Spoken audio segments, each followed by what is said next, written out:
રાવણના રાજમાંથી સોસાટ જોગણીઓને એક વસનમાંથી એમ કે મુક્ત કર્યું ને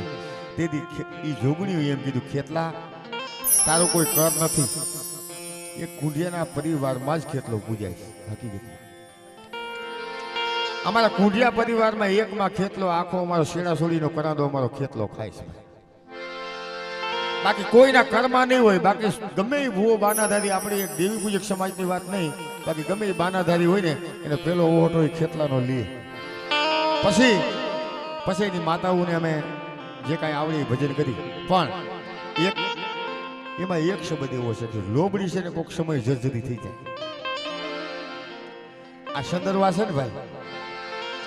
કોઈક સમય જૂના થઈ જાય લોબડી જર્જરી થઈ જાય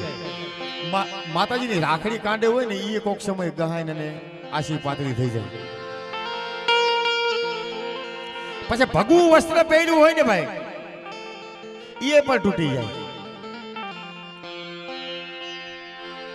પણ જેને દેવીને બાના પહેર્યા જેના માથે વાળ હોય ને લાભવા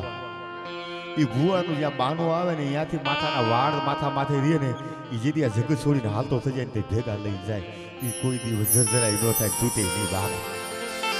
એટલે આ ભેગ આ દેવી પૂજક સમાજ અને આ મારી સમાજનો ભેગ બાપ આ દેવીનો ભેગ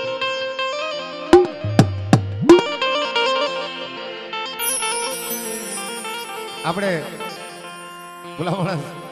આપણે ધર્મને શું ઓળખીએ કે પણ અમુક